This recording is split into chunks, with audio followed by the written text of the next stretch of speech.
Let's move on and talk a little bit about what recovery looks like. Susanna mentioned it, and many people know I'm a person in long-term recovery. YSS provided life-saving services to me when I was a kid. I'm an adult today, and so I'm an adult in recovery.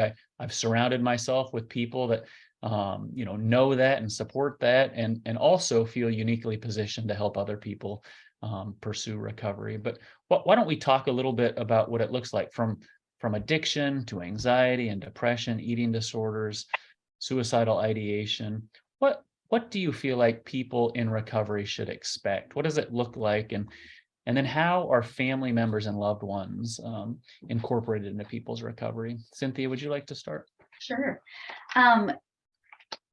Recovery is different for everyone. It can be something that if people are experiencing anxiety and depression, they might be able to work through their issues with support of family and friends.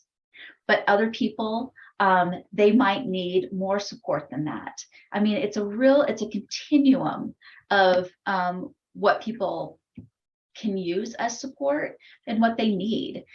So I think that's important to think it's different. It's different for everybody. But I think what's really important to keep in mind is people can recover from mental health issues. People can recover. And I think but again, it looks different. It looks different for everybody. Some people might need medication. And that's, sometimes people are like, I don't want to be on medication forever. You don't have to be on medication forever. Sometimes people, when they experience mental health symptoms, they take medication just to kind of get them over the hump. And that might take 6 months. But they can take medication and then call it good for a while. But some people might have to be on medication for a longer period of time.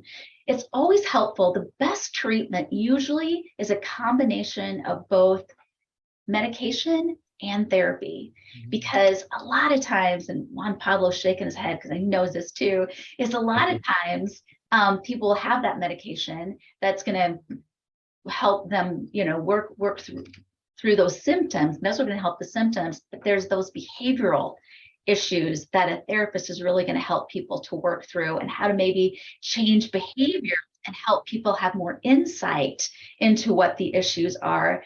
And that will help them to deal with how their depression and their anxiety. But again, I think we have to just think about, well, this is what my friend did and this is what worked for them. It's different. It's different for everybody.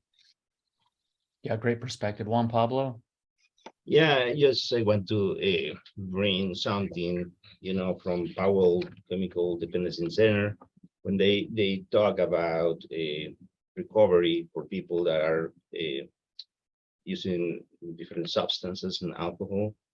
They will go with, some considerations that, in my point of view, are very, very important and very successful when it's about recovery. And one of them is working with the family, right?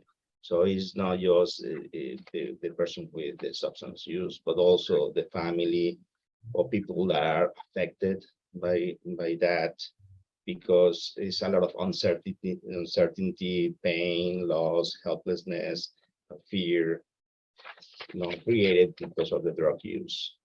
So in my experience working with people that have issues with alcohol or drug, I know that at the end, what we need to treat is the cause, which is the trauma, And so one of the approaches I use a lot with them is EMDR.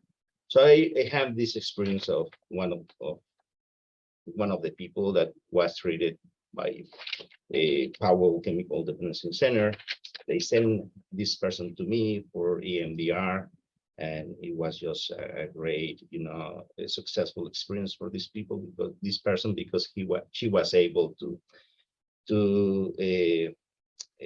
process her trauma. She was a rape, so definitely was a hard one.